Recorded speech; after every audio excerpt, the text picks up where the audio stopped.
हजारीबाग जिले के दारू थाना क्षेत्र अंतर्गत चंडी स्थान के समीप एक युवक का शव संदिग्ध अवस्था में मिलने से पूरे इलाके में सनसनी फैल गई। मृतक की पहचान मुफस्सिल थाना क्षेत्र के बहेरी गांव निवासी बिट्टू कुमार के रूप में की गई है। स्थानीय लोगों की तरफ से शव देखे जाने के बाद इसकी सूचना दारू थाना पुलिस को दी गई। सूचना मिलते ही पुलिस मौके पर पहुंची और शव को अपने कब्जे में लेकर पोस्टमार्टम के लिए शेख भिखारी मेडिकल कॉलेज अस्पताल भेज दिया। पोस्टमार्टम की प्रक्रिया पूरी होने के बाद माहौल उस वक्त तनावपूर्ण हो गया जब आक्रोशित परिजनों ने बिट्टू कुमार का शव जिला परिषद चौक पर रखकर सड़क जाम कर दिया। परिजनों का आरोप है कि बिट्टू कुमार की हत्या की गई है और इस मामले में दोषियों को जल्द से जल्द गिरफ्तार किया जाना चाहिए। टीम आपसे मिलने नहीं है, क्या कुछ मांग और क्या घटना घटी? देखिए, हम लोग मांग कर रहे हैं कि जो हत्या हुआ है उसकी न्यायिक जांच हो और अभियुक्त को अविलंब पकड़ा जाए।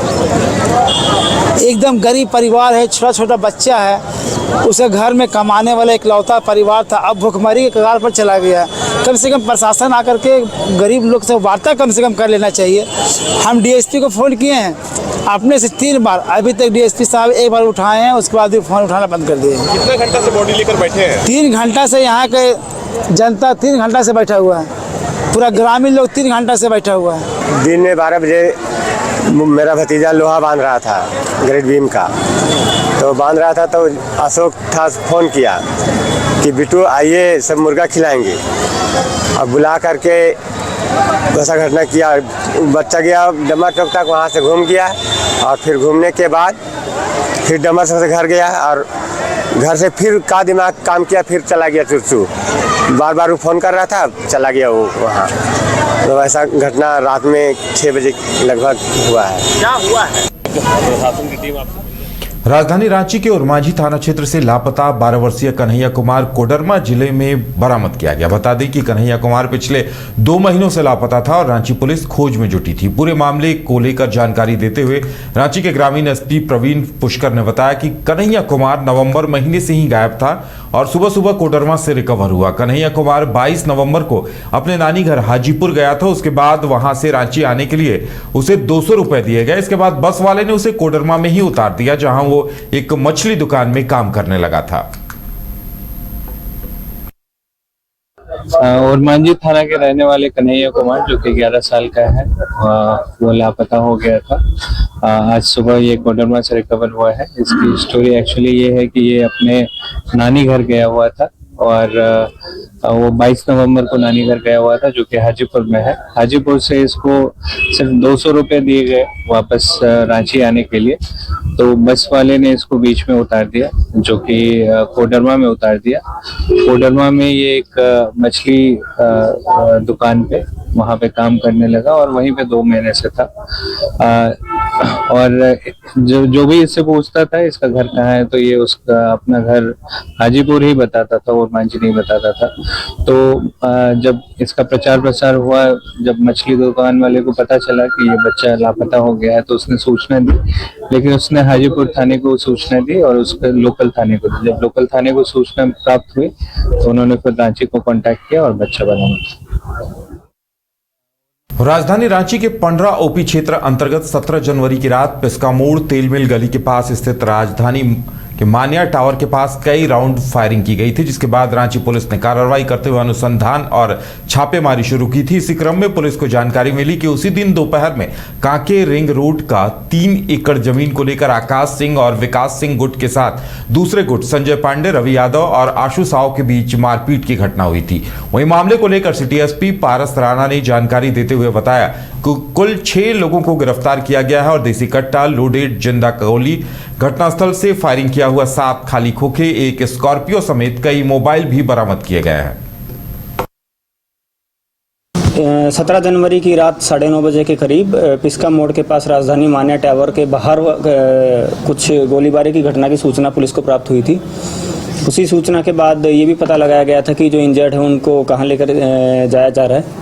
तो उसमें पुलिस की मदद से भी और पब्लिक की मदद से भी इंजर्ड को जितना जल्दी हो सके उनको हॉस्पिटल लेके जाया गया था। तो जिसमें एक साइड से इंजर्ड थे आकाश सिंह और विकास सिंह, ये दोनों सगे भाई हैं और इनको इंजरी के बाद सदर हॉस्पिटल लेके जाया गया, जिसके पश्चात इनको रिम्स रेफर कर दिया गया। और उसके बाद ये सूचना प्राप्त हुई कि ऑर्किड हॉस्पिटल में भी एक इंजर्ड व्यक्ति को लेके जाया गया है, जिनका नाम रवि यादव है। अभी तक जो सिचुएशन है उसमें यही है कि ये तीनों व्यक्ति खतरे से बाहर हैं और इनकी जान अभी सुरक्षित है, और डॉक्टर द्वारा भी यही बताया गया है कि ये तीनों व्यक्ति खतरे से बाहर हैं फिलहाल के लिए। इसमें फिर आगे जब त्वरित कार्रवाई करते हुए पीओ विजिट किया गया, उसमें वहाँ से अलग अलग तरह से एविडेंस कलेक्ट किए गए और उसके आधार पर पुलिस ने 6 व्यक्तियों को गिरफ्तार किया है। उसमें जो मुख्य वाहन जो है उसको भी जब्त किया गया है। वाहन पर भी गोली के कुछ निशान मिले। धनबाद स्थित सेवा सदन में कॉमरेड कपल यानी वामपंथी विचारधारा से प्रेरित जोड़ा गौरव विद्रोही और अजरानी निशानी ने पारंपरिक रीतियों को छोड़कर सादगी से शादी कर ली। वो शहर में चर्चा का विषय बन गई। दरअसल इस विवाह की कुछ खास बातें हैं जो इसे पारंपरिक शादियों से अलग बनाती है। जैसे जोड़े ने दहेज प्रथा को नकार दिया। दूल्हा और दुल्हन दोनों ने दहेज जैसी सामाजिक कुरीति के खिलाफ स्टैंड लेते हुए बिना किसी लेन देन के विवाह संपन्न किया। इसके साथ ही उन्होंने किसी भी धार्मिक रस्म या पंडित के बजाय संविधान की शपथ लेकर एक दूसरे को लाल सलाम कहकर जीवन भर साथ निभाने का वादा किया। सबसे बड़ी बात, ये न कोई बड़ी पार्टी हुई, न भव्य सजावट। ये शादी दिखावे के बजाय विचारधारा पर केंद्रित थी। कपल ने इस मौके पर भारी भरकम गहनों और महंगे जोड़ों की बजाय साधारण और शालीन कपड़े पहने। कॉमरेड कपल्स का संदेश साफ था कि शादी 2 लोगों और 2 विचारों का मिलन है, न कि धन के प्रदर्शन का जरिया। मेरा नाम गौरव विद्रोही है, कॉमरेड गौरव विद्रोही, और मेरी मिसेज का नाम है कॉमरेड अजरानी निशानी। हम लोग दोनों लोग CPI ML के पार्टी कार्यकर्ता हैं और ये वैचारिक और पार्टी बेस शादी हम लोग ये दोनों लोग। ये शादी कैसे अलग है जो पारंपरिक शादी होती है उससे, और ये वैचारिक शादी में क्या अंतर है दोनों में?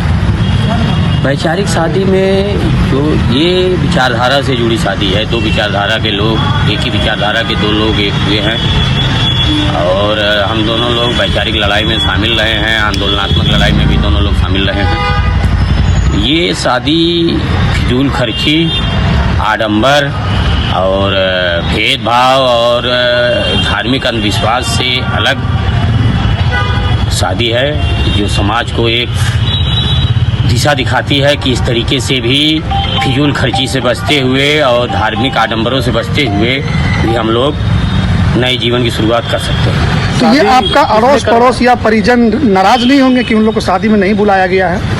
अड़ोस पड़ोस और परिजनों को बुलाया गया है, शामिल हुए हैं। तो बिना धर्म गुरु का शादी?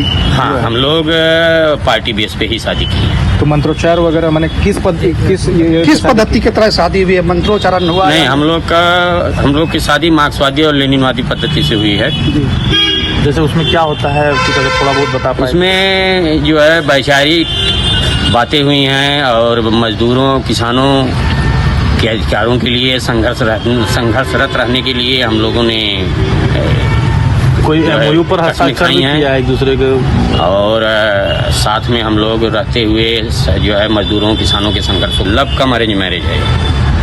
आप कहाँ से मूल रूप से? मैं मूल रूप से उत्तर प्रदेश जौनपुर जिले का रहने वाला हूँ। पहली बार कब मिले थे? हम लोग पहली बार 2022 में राष्ट्रीय सम्मेलन हमारा हुआ था पटना में, उसमें हम लोग मिले।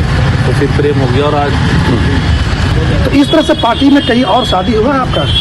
तो ये कि आपके पहले है क्या पहले हो चुका है? अब ये तो हम लोगों को नहीं मालूम है, लेकिन हम लोगों ने एक नई शुरुआत की। मेरा नाम गौरव विद्रोही है, कॉमरेड गौरव विद्रोही, और मेरी मिसेज का नाम है कॉमरेड